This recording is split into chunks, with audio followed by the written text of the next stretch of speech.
बिस्मिल्लाहिर्रहमानिर्रहीम। मेरा नाम डॉक्टर शाहिद इकबाल। आज का जो मेरा टॉपिक है ना वो है पीपीएससी के इंटरव्यू के ऊपर। जो पीपीएससी के इंटरव्यू 2022 में अब चल रहे हैं मेडिकल ऑफिसर्स के, उनके अंदर जितने भी अभी तक 2-3 माह में बैचेस गुजर चुके हैं, उनमें सबसे ज़्यादा जो पूछे जाने वाले क्वेश्चन हैं वो राउंड अबाउट को 25-26 हैं। उनके बारे में मैं मतलब ना कुछ गाइड देना चाह रहा था, बताना चाह रहा था कि ये क्वेश्चन पूछे गए हैं, जो बार उसका 90% लोगों से वो क्वेश्चन पूछे गए हैं। पहले तो जब बंदा इंटर होता है तो उसमें वो हमेशा इंट्रोडक्शन करवाते हैं और पूछते हैं, अगर कोई गवर्नमेंट मुलाजिम है तो उसमें गवर्नमेंट के हिसाब से पूछते हैं कि वो किस किस वार्ड में ड्यूटी कर रहा है, कौन कौन से डिपार्टमेंट को ड्यूटी की है। और उसी तरह उसके हाउस जॉब के हिसाब से देखते हैं कि हाउस जॉब वो किस किस जगह पे मतलब कर चुका है, तो उसके रिलेटेड तो पहले वो शुरुआत करते हैं। उसके अलावा फिर जो मेडिकल के हिसाब से ज़्यादा से ज़्यादा क्वेश्चन पूछे जा गए हैं वो ये हैं, राइट इलियक फोसा की मतलब ना डिफरेंशियल डायग्नोसिस कि राइट इलियक फोसा में डिफरेंशियल डायग्नोसिस क्या है। तो मोस्ट प्रोबेबली जब अपेंडिक्स का नाम आता है तो वो अपेंडिक्स को मतलब पूछने लग जाते हैं। इसी तरह right hypochondrium pain, right hypochondrium pain के बारे में पूछते हैं, उसके बाद उसकी काजेज़ के बारे में पूछते हैं, उसकी डिफरेंशियल डायग्नोसिस के बारे में पूछते हैं। तो काजेज़ में जब साफ ज़ाहिर है गॉल स्टोन आ गया, हेपेटाइटिस की डिजीज़ेज़ आ गई, तो वो फिर उनमें से किसी एक को मतलब ना निकाल के जो मतलब ना उसके बारे में पूछना शुरू कर देते हैं। तीसरा अस्थमा, अस्थमा के बारे में पूछते हैं, उसकी मतलब ना ट्रीटमेंट के बारे में मतलब ना वो पूछते हैं। चौथा जो है ना जो मेजर को बार बार पूछा जा रहा है क्वेश्चन, वो ये है EPI. What is EPI? EPI का स्टैंड फॉर्म या एब्रीविएशन ईपीआई का क्या है, और ईपीआई का शेड्यूल। ईपीआई के शेड्यूल में जो मेजर वो बात पूछ रहे हैं वो ये पूछ रहे हैं कि हेपेटाइटिस बी वैक्सीन किस मतलब ईयर में ईपीआई के शेड्यूल के अंदर डाली गई। उसके अलावा माल न्यूट्रिशन के बारे में वो पूछ रहे हैं। माल न्यूट्रिशन के अंदर मरासमस, क्वास्टिकोर मतलब इनके बारे में पूछ रहे हैं, इनकी डिफरेंसेस के बारे में पूछ रहे हैं। उसके अलावा जो मेन क्वेश्चन वो बार-बार हर बंदे से पूछ रहे हैं, वो है dog bite and snake bite. Dog bite की वैक्सीन के बारे में, डॉग बाइट की डोजेज़ के बारे में, इसी तरह मतलब ना ट्रीटमेंट के बारे में, और स्नेक बाइट की वैक्सीन के बारे में जो उसको हम एंटीवेनम देते हैं, और उसकी डोज़ कितनी है, मतलब कितनी डोज़ देनी है। उसके अलावा टाइफाइड के बारे में पूछते हैं, टाइफाइड की इन्वेस्टिगेशन के बारे में पूछते हैं, और टाइफाइड के वजह से जो कॉम्प्लिकेशन होती हैं, सीवियर टाइफाइड जब हो जाए तो क्या कॉम्प्लिकेशन हो सकती है उसके बारे में पूछते हैं। और टाइफाइड के अंदर जो वैक्सीन दी गई टाइफाइड की उसका नेम क्या है उसके बारे में वो पूछते हैं। उसके अलावा मेजर क्वेश्चन जो बाज़ औक़ात ख़ुसूसन पीड्स के हवाले से पूछा जाता है, वो डायरिया का पूछा जाता है। डायरिया क्या है? डायरिया की मतलब ना जो होम प्रिपरेशन होती है, घर में आप डायरिया को कैसे कवर कर सकते हैं, और इसी तरह टीएचक्यू लेवल पे कैसे कर सकते हैं, सीवियर डायरिया की कॉम्प्लिकेशंस क्या हो सकती हैं। सबसे ज़्यादा जो मोस्ट क्वेश्चन पूछा गया हर मतलब बंदे से 99% वो है चेस्ट पेन। चेस्ट पेन की डिफरेंशियल डायग्नोसिस बताएं। उस डिफरेंशियल डायग्नोसिस में जब हम पल्मोनरी का जिक्र करते हैं, कार्डियक का जिक्र करते हैं, तो सबसे पहले हमारा नाम अक्सर मायोकार्डियल इन्फेक्शन पे जाता है। तो फिर वो मायोकार्डियल इन्फेक्शन के बारे में पूछते हैं, उसकी इन्वेस्टिगेशन के बारे में पूछते हैं, ईसीजी की चेंजेस क्या आती हैं मायोकार्डियल इन्फेक्शन में, उसकी ट्रीटमेंट क्या है, और उसकी मतलब ना एसके का प्रोटोकॉल क्या है। उसके बाद उसके अंदर मतलब ना फिर हम दूसरा पल्मोनरी एम्बोलिज़्म आ गया, उसके बारे में पूछते हैं, पल्मोनरी एम्बोलिज़्म की ट्रीटमेंट के बारे में पूछते हैं। स्टेमी और एनस्टेमी का ज़िक्र करते हैं कि उनमें डिफरेंशियल क्या है, उनकी ट्रीटमेंट में डिफरेंसेस क्या है। उसके अलावा मलेरिया के बारे में पूछा जाता है। मलेरिया का मतलब ना जो जैसे फाल्सीपालम मलेरिया है, वोवैक्स है, अवेल है, इनके बारे में पूछते हैं।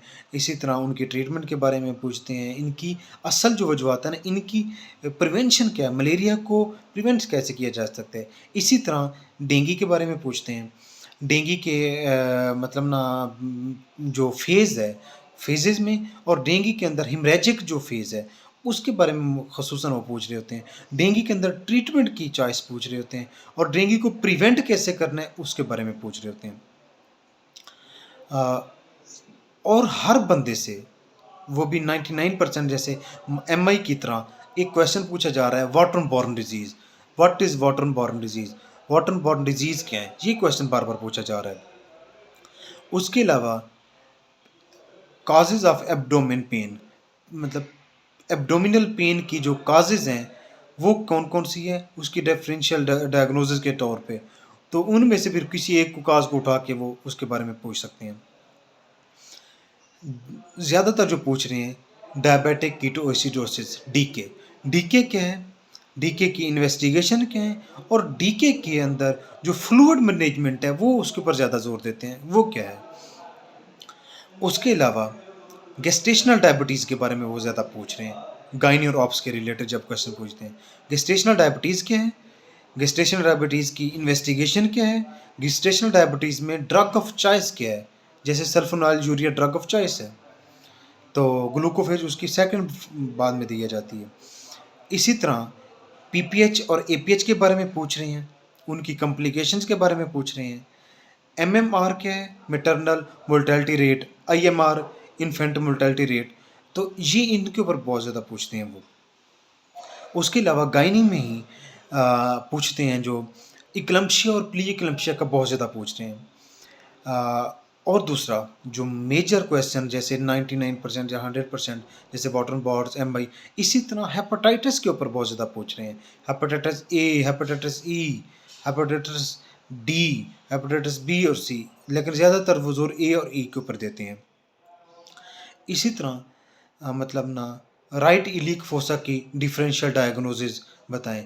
उनमें जब हम अक्सर हर बंदा अपेंडिक्स का जिक्र करता है तो वो अपेंडिक्स के ऊपर फिर मतलब ना क्वेश्चन पूछना शुरू कर देते हैं।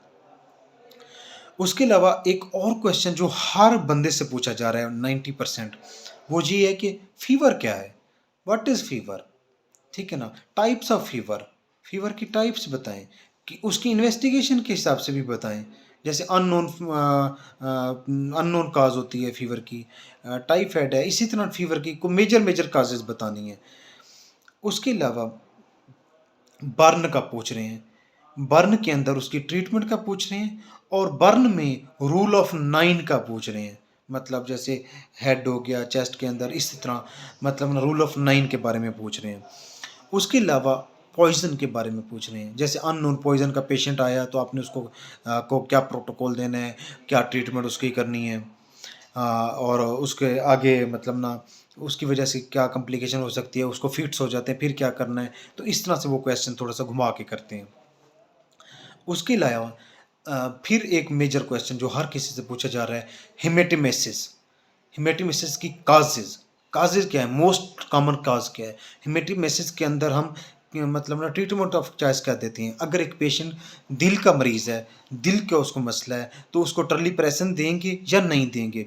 अगर ट्रलीप्रेसन हेमेटोमेसिस के अंदर देते हैं, ठीक है ना, उसकी ट्रीटमेंट ऑफ में, तो उसकी डोज़ेज़ क्या होंगी? इसी तरह एक और क्वेश्चन जो हर किसी से पूछा जा रहा है, वो ये पूछा जा रहा है कि एनजीसिड 100 बी, जब एक पेशेंट का बीपी 100 से नीचे है, क्या उसको हम एनजीसिड रिकमेंड कर लेंगे? जैसे मायोकार्डियल इन्फार्क्शन का पेशेंट आता है, चेस्ट पेन के साथ पेशेंट आता है, उसको क्या रिकमेंड करेंगे? और दूसरा क्वेश्चन जो मेजर पूछा जा रहा है, जिसका वो आंसर सुनना पसंद करते हैं, वो ये है कि इंफीरियर वाल एमआई में एनजीसेड कंट्रा इंडिकेटेड क्यों है? तो ये तकरीबन जो क्वेश्चन मैंने बताए हैं, ये एक मेजर हम दोस्तों ने और जितने भी बैचेस के लोग गुजरे उन्होंने से पूछे गए क्वेश्चन थे। मेरे चैनल को सब्सक्राइब और लाइक ज़रूर कीजिएगा ताकि कुछ लोग इसको देख सकें, उनका भी इंटरव्यू में उनकी रहनुमाई हो सके। Thank you so much.